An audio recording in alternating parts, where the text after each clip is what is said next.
सुरभीने चहाचा कप आणि कांद्याच्या भजीची प्लेट घेतली आणि खिडकीजवळ असलेली खुर्ची घेऊन त्यावर बसली. बाहेर पडणाऱ्या पावसाच्या रिमझिम धारा आणि निसर्गाचे प्रसन्न संगीत अनुभवत चहा भाजीचा आस्वाद घेऊ लागली. सोबतच हिरवी मिरची तळून त्यात थोडंसं मीठ घालून तिने बाजूला एका प्लेटमध्ये ठेवलं होतं. मधूनच भजी खाताना ती मिरची चावल्याने तिच्या तोंडाला चव येत होती. सुरभी गरोदर होती आणि आजकाल तिला मसालेदार पदार्थ खावेसे वाटत होते. आज तिला तिचा नवरा ऑफिसला गेल्यावर थोडी भूक लागली आणि पाऊस सुरू झाला म्हणून तिने विचार केला की कांद्याची भजी बनवावी. खरं तर तिला स्वतःसाठी काहीही बनवावंसं वाटत नव्हतं, पण जेव्हापासून ती गरोदर राहिली होती आणि तिला काहीही खायची इच्छा व्हायची तेव्हा ते पदार्थ तिला स्वतःलाच बनवावे लागायचे, कारण घरात असं कोणीही नव्हतं जो तिची इच्छा पूर्ण करू शकेल. तसंच तिचा नवरा ऑफिसवरून उशिरा घरी यायचा. खरं तर तिला डिलिव्हरीसाठी माहेरी जायचं होतं, पण त्यासाठी बराच वेळ बाकी होता. घरात दुसरं कोणीही नव्हतं. घरात तिची वहिनी आणि सासू होती, पण तिच्या लग्नानंतर काही दिवसातच तिच्या सासूने दोन्ही सुनांची घरं वेगळी केली. ते एकाच घरात वेगवेगळी चूल मांडून राहत होते. तिची सासू तिच्या मोठ्या जाऊसोबत राहत होती. नात्यात एवढा दुरावा निर्माण झाला होता की अशा दिवसातही सुरभीला तिच्या वहिनीकडून काहीच अपेक्षा नव्हती.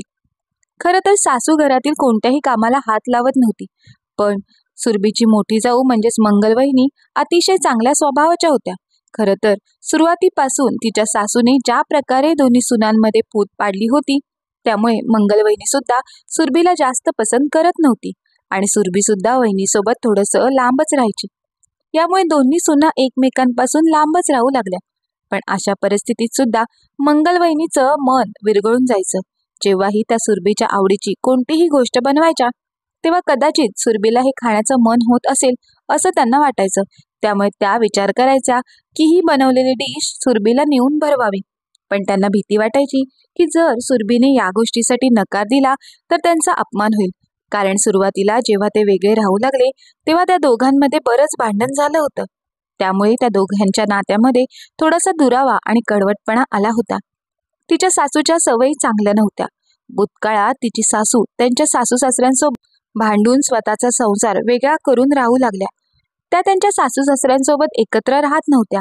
जेव्हा त्यांच्या दोन्ही मुलांचं लग्न झालं तेव्हा त्यांना असं वाटलं की त्यांच्या दोन्ही सुना मिळून त्यांना त्रास देतील.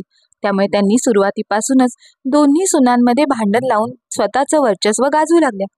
त्या कधी छोट्या सुनेला मोठ्या सुनेबद्दल भडकवायच्या तर कधी मोठ्या सुनेला छोट्या सुनेबद्दल भडकवत असायच्या. अशा प्रकारे 4 महिन्यांमध्ये सासूने दोन्ही सुनांचा संसार वेगळा केला आणि स्वतः मोठ्या सुनेसोबत राहू लागल्या. अधूनमधून त्या दोन्ही सुनांना एकमेकांविरुद्ध भडकवण्याचं काम करत असायच्या, कारण त्यांना असं वाटायचं की ह्या दोघीही भविष्यात कधीही एक होता कामा नये. त्या फक्त स्वतःबद्दल विचार करायच्या. भविष्यात जेव्हा सुनांना एकमेकींची गरज लागल्यावर कसं होईल या गोष्टीचा त्यांनी कधीच विचार केला नाही.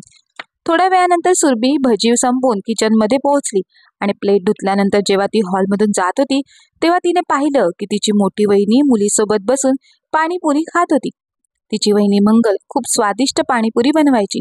मंगलने सुद्धा जेव्हा सुरभीला किचनमध्ये जाताना पाहिलं तेव्हा तिला वाटलं की सुरभीला एकदा पाणीपुरी खाण्याबद्दल विचारावं. पण सुरभीचा चेहरा पाहताच तिला आठवलं की कशा प्रकारे तिने मागच्या वेळेस त्यांच्या गच्चीवर सुकवलेले कपडे पावसामध्ये भिजताना असंच सोडून दिले होते. आणि जेव्हा तिची मुलगी खेळत होती तेव्हा सुरभीने तिला कशा प्रकारे जोरात ओरडलं होतं आणि म्हणाली होती की माझं डोकं दुखत आहे म्हणून मस्ती करू नको. या जुन्या सर्व कडवट गोष्टी तिच्या डोक्यामध्ये फिरत होत्या आणि ती सुरभीला विचारता विचारता मध्येच थांबली. सुरभीचे डोळे पाणावले होते.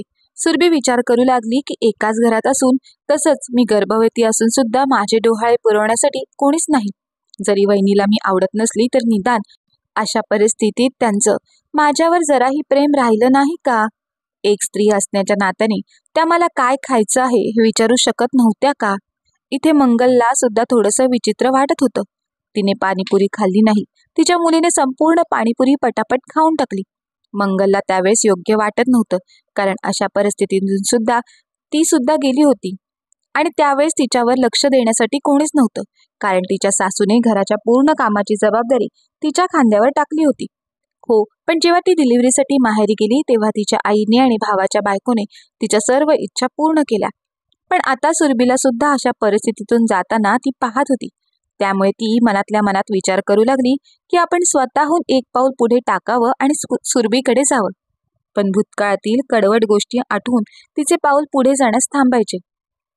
असो, काही तासानंतर दुपारी थोडंसं ऊन पडलं. पावसानंतर वातावरण अगदी रम्य झालं होतं. थंड थंड वारा वाहू लागला. सुरभीने तिचं जेवणाचं ताट वाढून घेतलं. आज तिने ताकाची कढी, भात आणि वांग्याचं भरीत बनवलं होतं. जेव्हा ती जेवण करण्यासाठी बसली तेव्हा तिला आंबट खाण्याचं मन करत होतं. तिच्या आईने तिच्यासाठी आंब्याचं लोणचं पाठवलं होतं, पण तिच्या निष्काळजीपणामुळे ते लोणचं खराब झालं.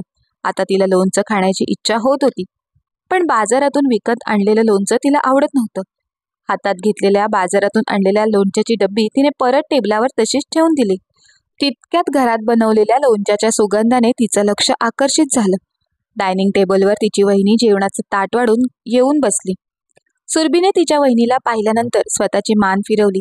इथे मंगलवहिनीने सुरभीला त्यांच्याकडे बघताना पाहिलं होतं आणि त्यांना असं वाटलं की जणू सुरभीला हे लोणचं खाण्याची इच्छा होत आहे.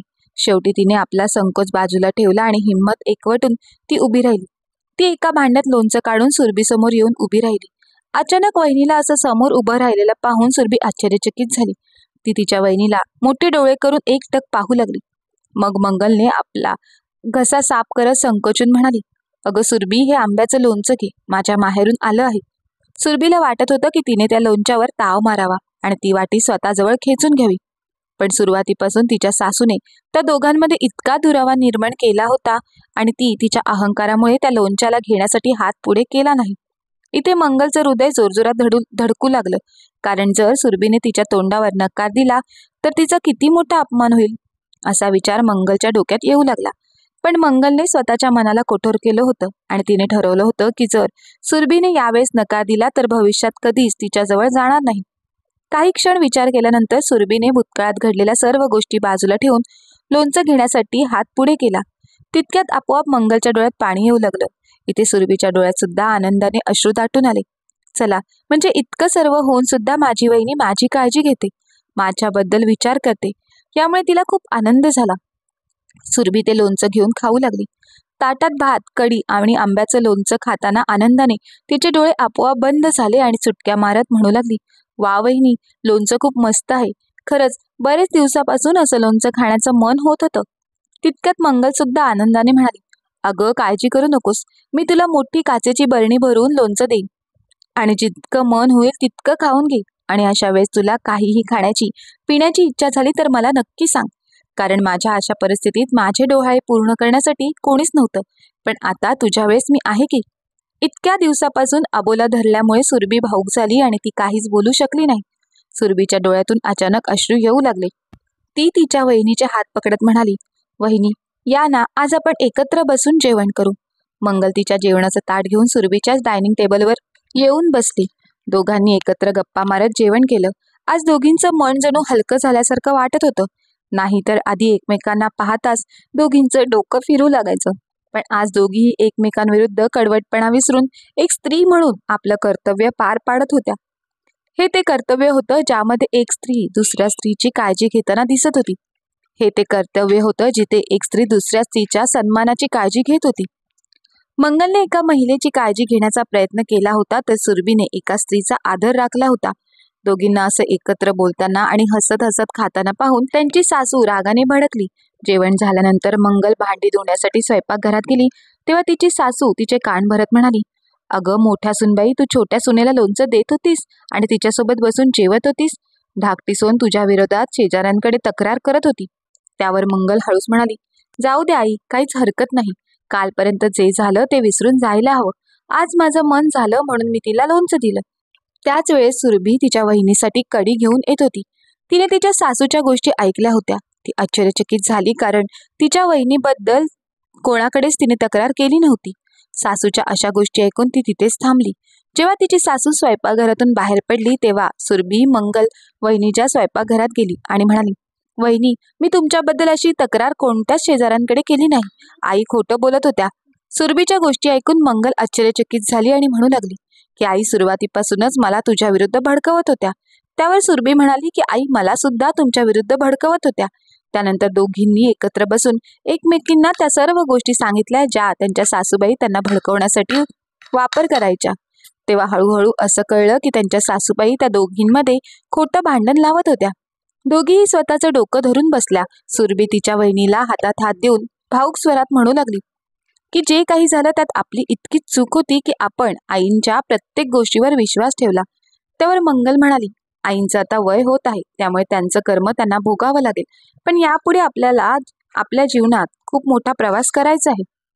आता तसंही आपला संसार वेगळा आहे, ते जाऊ दे, पण आपल्या मनामध्ये दुरावा येता कामा नये. आणि तुला कोणत्याही गोष्टीची गरज लागली तर मी प्रत्येक क्षणी तुझ्यासोबत उभी आहे. सुरभी अगदी प्रेमाने तिच्या वहिनीला मिठी मारली. उशीर जरी झाला असला तरी खऱ्या नात्यातील गैरसमजाची भिंत दूर झाली होती. आता दोघींनी एकत्र राहण्याचा निर्णय घेतला. तेव्हापासून सासूंनी दोघांमध्ये भांडण लावण्याचा सर्वतोपरी प्रयत्न केला, पण त्यांना दोन्ही सुनांमध्ये दुरावा निर्माण करता आला नाही. जरी दोघींचे स्वयंपाकघर वेगळे होते, पण प्रत्येक सणासुदीला संपूर्ण घर एकत्र यायचं. दोन्ही सुना एकमेकांच्या सुखदुःखात मदत करू लागल्या. यावरून सासू खूप चिडायची. जरी त्यांच्या सुखसोयीमध्ये कोणतीही घट झाली नसली तरी त्यांची मुलं एकत्र राहिली याचा त्यांनाही आनंद व्हायला हवा होता, पण ते होऊ शकलं नाही. कारण असं म्हणतात ना की काही केलं, काही लोकांची विचारसरणी बदलत नाही. त्यामुळे अशा लोकांना त्यांच्या विचाराने आनंदी राहू दिलं पाहिजे आणि माणसाने नेहमी लक्षात ठेवलं पाहिजे की तो जे करत आहे ते योग्य आहे की नाही असा विचार करून भविष्यात निर्णय घेतला पाहिजे. नाहीतर या गोष्टीचा स्वतःलाच त्रास होऊ लागतो आणि त्या गोष्टीमधून बाहेर पडणं खूप कठीण होऊन जातं. तर मित्रांनो, ही गोष्ट तुम्हाला कशी वाटली कमेंट बॉक्समध्ये नक्की सांगा आणि अशाच नव्या गोष्टींसाठी आमच्या चॅनलला जरूर सबस्क्राईब करा. धन्यवाद.